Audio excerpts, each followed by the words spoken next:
muli ay salamat sa Panginoon sapagkat sa gabing ito ay muli tayo po ay nakapagdaos ng Bible study. At una sa lahat ay salamat sapagkat yung bagyong Pepito ay talagang sabi nga super typhoon, ano?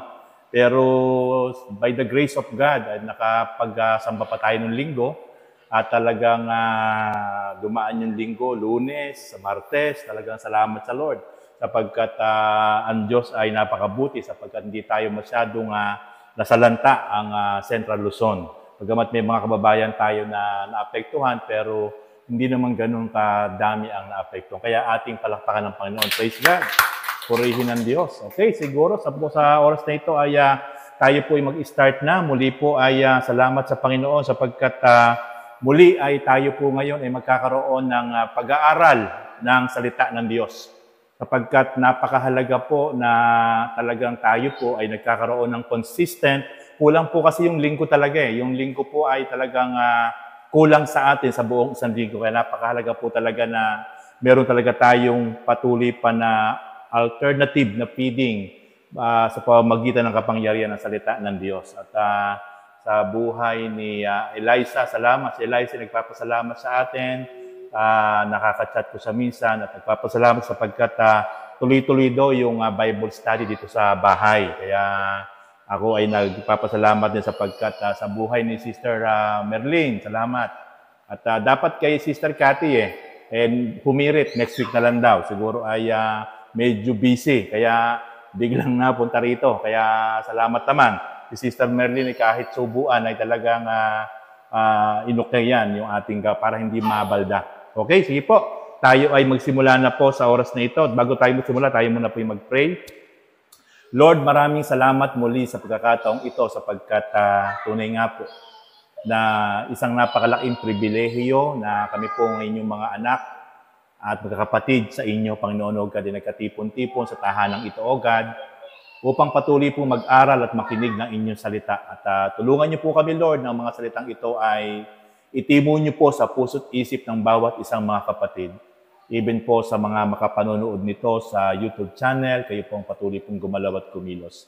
At dalangin din po namin, Lord, na patuloy po, Lord, na ipagpalain niyo po kami, O God, Lord, sa pamamagitan po ng inyong salita. Naniniwala po kami, Lord God, ngayon pa lamang po, O God, Lord, we claim it, Lord God, the victorious ng inyong gawain, O God, sa gabing ito, Panginoon. Ito po ang aming dalangin. In Jesus' mighty name, everybody says, Amen and Amen. Okay, praise God. Alam niyo, mga kapatid, sa lahat ng ating pagtutuunan ng pansin, sa lahat ng ating bibigyan ng panahon at oras, sa lahat ng ating pinagkakaabalahan, sa lahat ng ating pinagpupukosan, meron po itong consequence. Hindi po pwede na sa lahat ng ating binibigyan ng mahabang panahon at oras ay wala po itong magiging epekto sa ating buhay. Kaya po lahat ng ating pinaglalaanan, pinagkakaabalahan, pinagpupukosan sa ating buhay, anuman ito, lahat po ito ay magbibigay ng matinding epekto sa ating buhay. Ngayon, sa oras na ito, ang aking pong topic na ituturo sa inyo ay is about what is the result of obeying, serving, and loving God? Ano nga ba ang magiging resulta sa buhay ng bawat isang tao, sa buhay ng bawat isang lingkod ng Diyos o nakakilala sa Panginoon kapag siya ay sumunod sa Panginoon, kapag siya ay naglingkod sa Panginoon, at kapag siya ay totoong nagmahal sa Panginoon? Ano nga ba ang magiging consequence nito sa buhay ng bawat isang tao? Yan po yung atin po ngayon aalamin sa pamamagitan po ng banal na kasulatan. Okay? Sa oras na ito, nais ko po kayong dalhin doon sa Deuteronomy chapter 11, verse 13 to 15. Deuteronomy chapter 11, verse 13 to 15, sabi po diyan ay, kaya nga, sundin ninyo ang utos sa sinasabi ko sa inyo ngayon. Ibigin ninyo ang Panginoon Diyos at paglingkuran ng buong puso at kaluluwa. Verse 14, kung magkagayon, Pauulanan niya sa kapanahunan sa lupaing iyon, at mananagana kayo sa pagkain, inumin at langis. Pananatilihin niyang sariwa ang damo para sa inyong mga hayop upang kayo'y managana sa lahat ng bagay. So makikita po natin doon pa lamang po sa Deuteronomy chapter 11, verse 13 to 15 ay sinagot kagad ng salita ng Diyos. Sinagot kagad ng Panginoon Diyos ang magiging resulta, ang magiging epekto sa buhay ng isang tao na talagang tunay na susunod, maglilingkod, at iibig o magmamahal sa Diyos. Talagang idadaloy niya ang biyaya. Idadaloy niya talaga ang pagpapala. Ibubuhos niya ang ulan, ang masaganang tubig doon sa mga pananim. At talagang magre-resulta talaga ng magbubunga ng sagana at maganda yung kanilang mga pananim. At magkakaroon ng saganang mga damo na pagkain ng mga hayop during that time. Ito yung pangako ng Diyos sa mga Israelita. Para sa kanilang mga hayop at sa gayon ay ito ay talagang magiging resulta ito talaga ng isang masagana at pinagpalang buhay. Sa bawat isa na susunod, maglilingkod, magmamahal sa Diyos. Kaya mga kapatid, wala pong talo, wala pong lugi sa isang taong tunay na susunod, sa isang taong tunay na maglilingkod, sa isang taong tunay na magpapagamit ng kanyang buhay, ng kanyang talento, ng anumang bagay na meron siya sa kanyang buhay, ito'y kanyang ipagagamit sa Diyos. It is about serving God at sa kanyang totoong pagsunod sa Panginoon and even sa kanyang pagmamahal sa Diyos. Ang resulta nito talaga ay highly favor, highly provision, overflowing blessing. It is the promises of God sa bawat isang susunod, maglilingkod, at magmamahal sa Diyos. Okay, first point, the result of obeying God. Ano ang magiging resulta kapag tayo ay totoong susunod ng tapat sa Panginoon ayon sa kanyang kalooban? In the book of Deuteronomy chapter 11, verse 27 to 28, ito ang sinasabi ng Diyos sa kanyang salita. Pagpapalain niya kayo kapag sinunod ninyo ang kanyang mga utos. Verse 28, ngunit susumpain niya kayo kapag sumamba kayo sa ibang Diyos sa halip na sumunod sa kanyang mga utos. So makikita po natin mga kapatid na sinabi ng Diyos, i-bless niya, pagpapalain niya sa lahat ng aspeto ang bawat isang taong tunay na susunod sa kanyang mga utos. Kaya po mga kapatid, ito yung sinasabi ko po sa inyo na talagang napakatinding epekto sa buhay ng isang tao. Kung bakit napakaraming tao na talagang dumadaan sa mga miserableng buhay. Napakaraming tao talaga dumadaan sa matitinding sitwasyon sa buhay. Kasi yung biyaya at pagpapala ng Diyos ay hindi nila nararanasan. Kasi ipararanas lang ng Diyos ang masaganang pagpapala sa bawat isang taong tunay na susunod ng tapat sa ating Panginoon Diyos. Ulitin ko po, in the book of Deuteronomy chapter 11, verse 27 to 28, sabi ng Diyos, pagpapalain niya kayo kapag sinunod ninyo ang kanyang mga utos. Kapag hindi po sinunod ng tao ang utos ng Diyos, ang kabaliktaran po nito ay sumpa. May sumpa at may pagpapala. Yan po'y naituro ko po sa inyo nung mga nakaraang linggo, nung Sunday sa church. Itinakda ng Diyos ang pagpapala at sumpa. Itinakda na ng Diyos. Ngayon, ang makakaranas ng pagpapalang itinakda ng Diyos, siya ang may sabi kapag sumunod tayo ng tapat sa Diyos.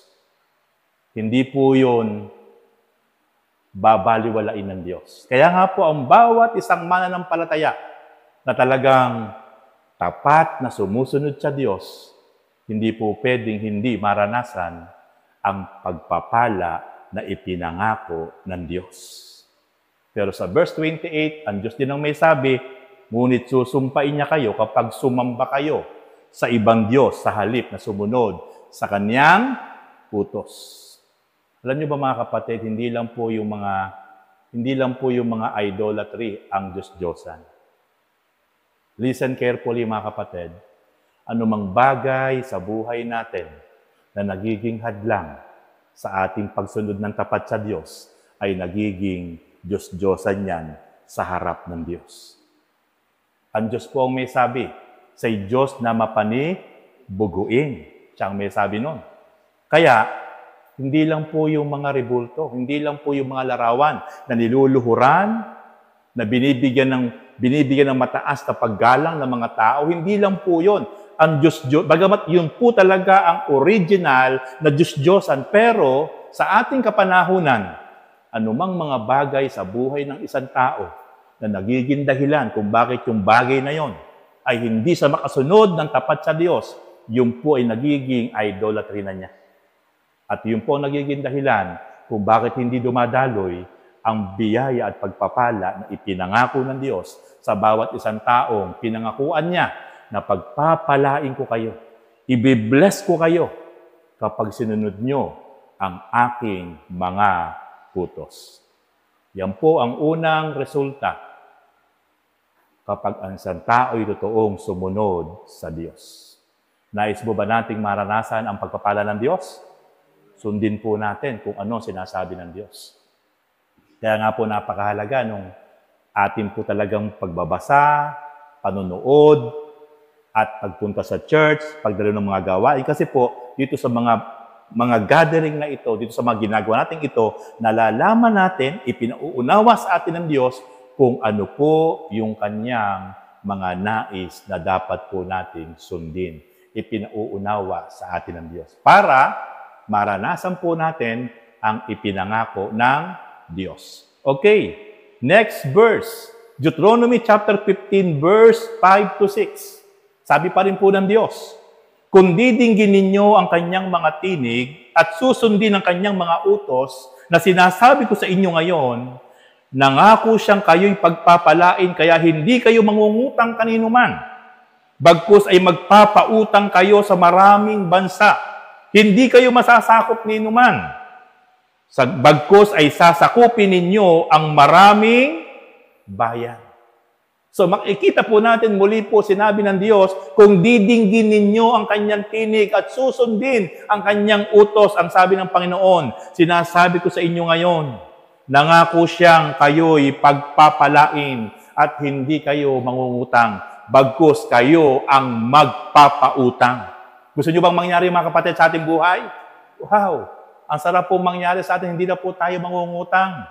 Pero tayo na po ang dinadaingan, tayo na po ang nilalapitan, tayo na po ang tumutulong, tayo na po ang nagbibigay, tayo na po ang nagsishare kasi nag-o-overflow ang blessing sa ating buhay kasi nararanasan po natin kung ano ang sinabi ng Diyos sa kanyang salita. Tapat po tayong sumusunod sa kanya at yung pangako ng Diyos, idadaloy niya ang masaganang pagpapala. At ang isang indikasyon na tayo talaga pinagpapala ng Diyos, hindi na tayo mangungutang, kundi tayo na ang magpapautang, tayo na ang tutulong, tayo na lagi ang nagbibigay, tayo na lagi ang nagsishare. Di ba sabi nga ng Bible, mapalad ang nagbibigay kaysa binibigyan. At maranasan pala natin ang patuloy tayo nakapagbibigay kapag tayo tunay na pinagpala ng Diyos. At para pagpalain tayo ng Diyos, kailangan pa talagang sundin natin, dinggin natin ang kaniyang salita at mga utos. Sa gabing ito, ating pong nararanasan ngayon, na naririnig po natin ngayon ang salita ng Diyos. At yung ikalawa na lang po ang dapat natin gawin. Alin yon? Sundin natin ng buong katapatan, buong puso, buong kasabikan ang salita ng Diyos, ang kanyang utos. At kapag ito ay nasunod natin at nakita yun ng Diyos mula sa ating puso, talagang tapat tayong sumusunod, yung pangako niyang rumaragas ang pagpapala, walang po pwedeng pumigil noon, mga kapatid. Praise God. And then, sabi pa po niya sa Deuteronomy chapter 28, verse 1 to 2, kapag dininig ninyo ang tinig ni Yahweh at sinunod ang kanyang kautusan, ibabantog niya kayo sa gitna ng mga bansa. Magaganap nga sa inyo ang mga pagpapalang ito kung susundin ninyo ang kanyang mga utos. Pansinin niyo po, talagang binibigyan ng diin ng Diyos. Kapag dininig natin, kapag sinunod natin, ang kanyang utos, ibabantog tayo. Sabi niya, ibabantog niya tayo. Gaya po ng pangako niya sa bansang Israel, ibabantog ko kayo sa lahat ng mga bansa. Ano po nangyari ngayon sa bansang Israel? Mula noon hanggang ngayon. Napakaliit lang na bansa. Pero ang daming mayayamang bansa na talagang hinahangaan siya. Bakit? Kasi ginawa ng Diyos kung ano ang pangako ng Diyos sa mga unang lingkod, unang mga mananampalataya ng mga Israelita na talagang tapat na sumunod sa Kanya. Like Abraham, David, Jacob, Isaac, Jeremiah, kasabay pa ang mga alagad sa Bagong Tipan, sapagkat ito'y nakita ng Diyos sa mga Israelita na kanyang mga anak at mga lingkod, yung kanyang pangako sa bansang Israel. Pasanin niyo po, ang bansang Israel ay hindi nangungutang kahit sa kanino mang bansa. Sila po ang tumutulong sa maraming bansa. Ang bansang Israel ay binibilan ng mga sophisticated na mga war weapon sapagkat advance ang kanilang pong mga pandigma na sandata. Sapagkat binigyan sila ng sobrang katalinuhan, karunungan, kahusayan ang mga Hudyo. Ito ay isang indikasyon na talagang pinagpala ng Diyos ang bansa na kanyang pinakamamahal na talagang pinangakuan. The same thing with us, mga kapatid. Tayo po ang makabagong Hudyo. Ang sino mang tumanggap at nanalig sa ating Panginoon ay pinagkalooban din niyang maging anak ng Diyos. Kapag tayo totoong tunay na sumunod sa utos ng Panginoon, ang biyaya at pangako ng Diyos ay hindi po pwedeng hindi po natin maranasan. Second point, the result of serving God. Kayo na po, the result of obeying God. Ngayon po, the result of serving God.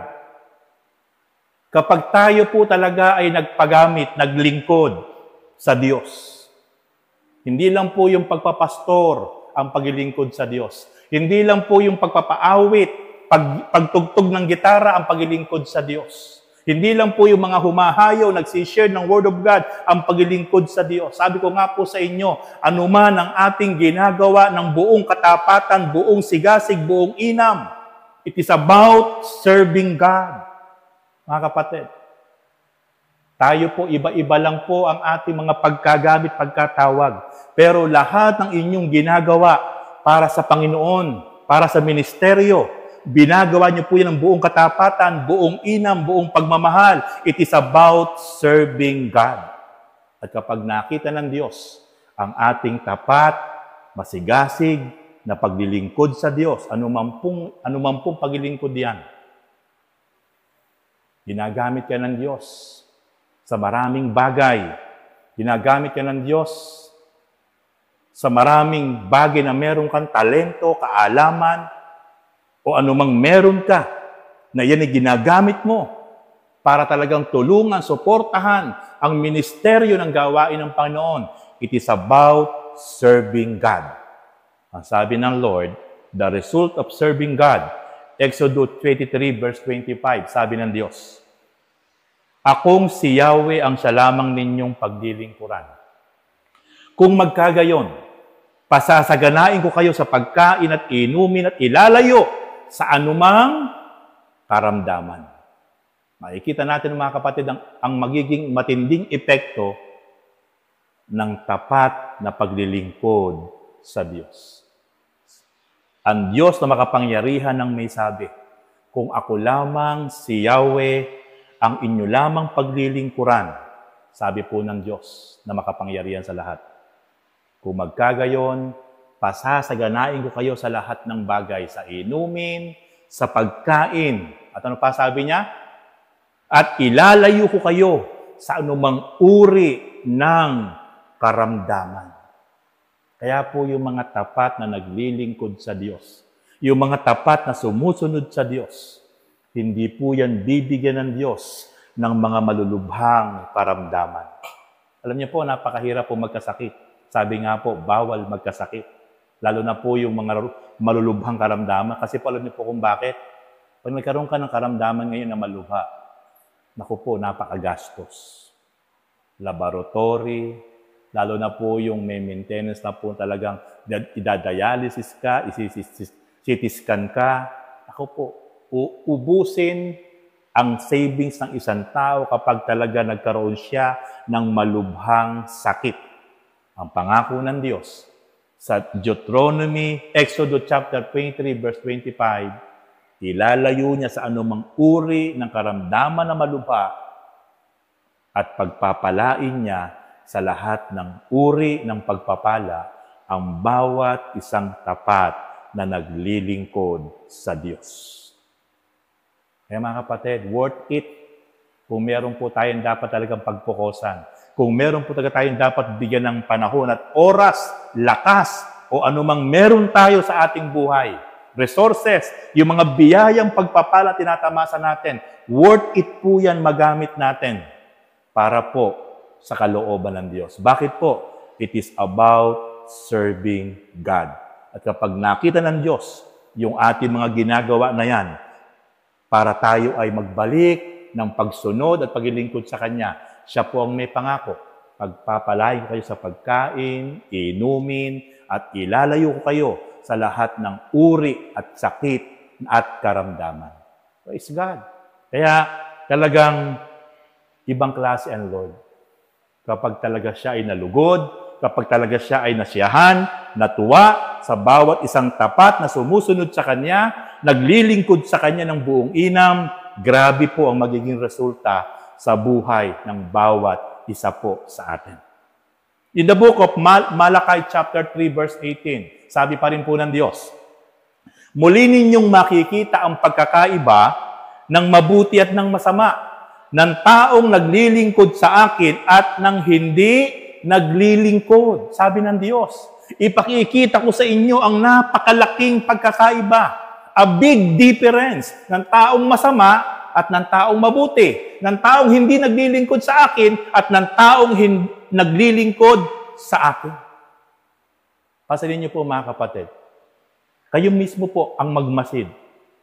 Tingnan niyo po ang buhay at sitwasyon ng buhay ng isang taong hindi naglilingkod sa Diyos at isang taong naglilingkod ng tapat sa Diyos. Minsan makikita mo po ang ganda ng buhay ng mga taong hindi naglilingkod sa Diyos. Ang lalaki ng bahay, ang gaganda ng mga sasakyan. Tatapatin ko po kayo. Marami na po akong nakitang napakayayaman. Nakahiga sa kayamanan. Nakahiga sa kapangyarihan. Pero at the end of the day, sa bandang huli, hinagpis at kalungkutan ang kanilang kinasadlakan. Pero marami naglilingkod sa Diyos. Sa una, parang iyagit, parang kawawa, parang kahabag-habag. Pero nagpapatuloy na naglilingkod sa Diyos. Makikita mo yung buhay ng isang taong tapat na naglilingkod sa Diyos. Dumating ang point ng kanyang buhay, yung kanyang mga anak nakatapos ang pag-aaral. Yung kanyang mga anak pinagpala ng Diyos. At yung mga anak nung hamak na lingkod ng Diyos, yun ang ginamit. At the end of the day, pinaganda ng Diyos ang buhay ng lingkod ng Diyos na hamak. Dahil pinagpala yung kanyang mga anak. Dahil yan ang pangako ng Diyos. Pangako po yan ng Diyos sa Malachi chapter 3 verse 18. Ipakikita ko sa inyo ang napakalaking pagkakaiba ng mga taong masama at ng taong mabuti, ng mga taong hindi naglilingkod sa akin at ng mga taong tapat na naglilingkod sa akin. Ipakikita ko sa inyo ang napakalaking pagkakaiba. Mga kapatid, maglingkod po tayo ng tapat sa Diyos. Kahit may problema, kahit may pagsubok, kahit maraming hadlang, pero tatapatin ko po kayo. Hindi papayag ang Diyos. At the end of the day sa buhay natin, lahat ng baku-bako, lahat ng mga rough road na landas na ating pinagdadaanan, sa bandang huli, papatagin lahat yan ng Diyos. Sapagkat yan ang pangako ng Diyos. Amen? Pangako yan ng Diyos. Kaya ang magiging resulta, ang magiging epekto sa buhay ng isang tao, na talagang tapat at napakasigasig na naglilingkod ng buong puso, buong lakas sa Diyos. Kahit ano yung pinagdadaanan niya, kahit maraming hadlang, maraming problema, maraming pagsubok, tuloy-tuloy lang, hindi tumitigil, hindi kumakaliwa, hindi kumakanan, hindi tumatalikod, basta patuloy lang, sulong. Ang pangako ng Diyos, yung masaganang biyaya at pagpapala, mararanasan niya. Ilalayo niya sa lahat ng uri at sakit ng karamdaman. But take note, makinig kayong mabuti. Ipinangako ng Diyos na ilalayo tayo sa lahat ng uri ng karamdaman, sakit, kapag tayo tapat na naglilingkod. Pero, meron pa rin po tayong obligasyon. Yung lahat ng bawal, huwag kang pasaway. Paano ka hindi magkakasakit kung kain ka ng crispy pata? Ginagawa mong merienda crispy pata. Ginagawa mong kanin yung chicken joy ni Clarissa. Kung merienda, tanghalian, hapunan, lagi ang ulam ni yung fried chicken ni Clarissa, tataas ang kolesterol mo niyan. Pag tumaas ang kolesterol mo, tataas ang blood pressure mo niyan. Tama ba mga kapatid? Lahat ng sobra, masama. Pinangako ni Lord, pag naglilingkod ako, doon magkakasakit Tama. Pero, meron kang wisdom. Ikaw ang mamimili. Dapat balance. Amusalan, gulay. Tanghalian, chicken joy. Sa hapunan, diet na lang, matutulog ka na. Mga kapatid, tutulog ka na. Diet na lang. Kaya dapat meron tayong discipline sa pagkain natin para yung sakit ay maiwasan natin. Ipinangako ng Diyos, di ka magkakasakit kung naglilingkod ka. Pero tayo may malaking responsibility. Dapat marunong tayo magdisiplina sa ating mga kinakain at iniinom. Hindi ka umiinom ng tubig, puro soft drinks. Naku po kapatid, uric acid. Tataas ang acid mo. Pag tumaas ang acid mo, naku po, magkakaroon ka ng UTI. Pag hindi ka nagpapacheck up at lumala yan, yung sakit sa bato, madadali ka.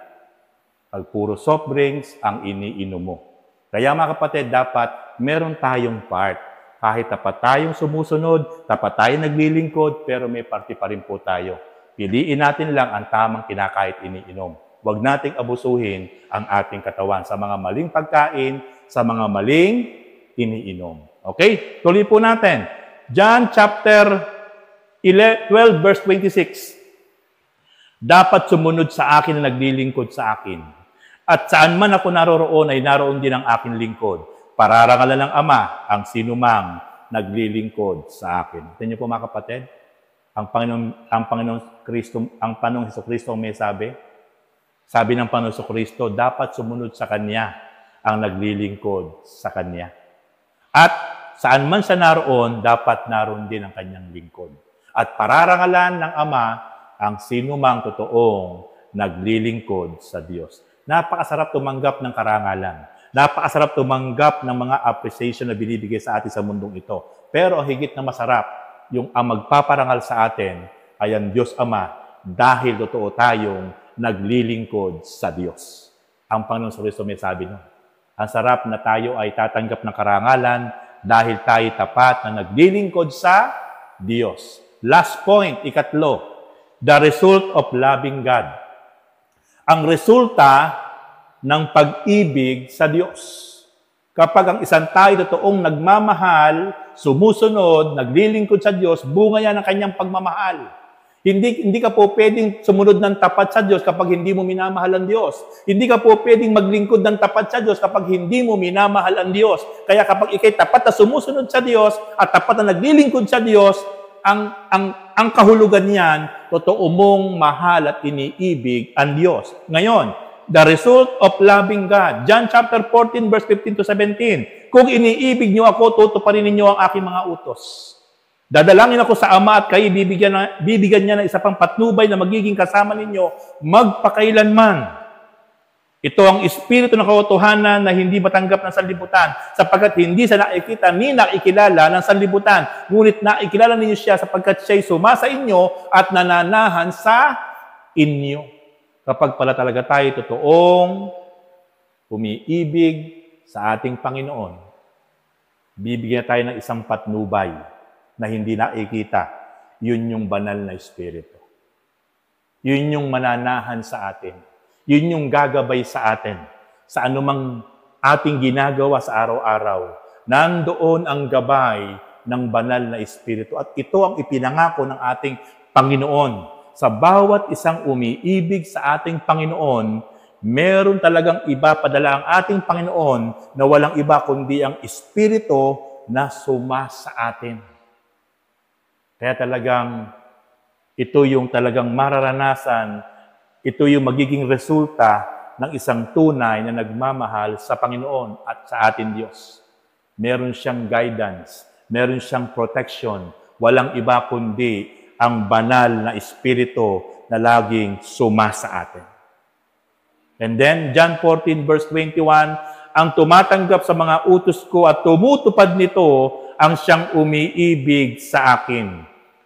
Ang umiibig sa akin ay iibigin ng aking Ama, iibigin ko rin siya at ako'y lubusang magpapakilala sa Kanya. Kaya mga kapatid, maraming tao kilala si Kristo sa pangalan, pero hindi pa niya lubusang kilala kung sino si Jesus. Sapagkat ang tunay lamang pong lubusang makakakilala kay Jesus ay ang mga taong totoong sumusunod, naglilingkod, at nagmamahal sa Kanya sapagkat personal pong magpapakahayag si Jesus sa bawat isang tunay na nagmamahal sa Kanya. Mabubuksan ang kanyang isipan, mabubuksan ang kanyang puso't damdamin, kaya magkakaroon siya ng malalim at matinding pagmamahal sa Panginoon sapagkat makikilala niyang lubusan kung sino si Jesus.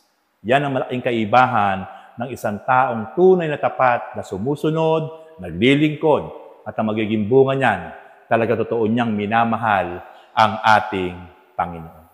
Application. Punta na po ako sa application. Number 1. Kapag ikaw ay sumusunod ng tapat sa kautusan, tiyak na ikaw ay pagpapalaan. Tagayin niyo po yan sa bato. Yan po ang ating pong napag-aralan at ipinangako ng Panginoon.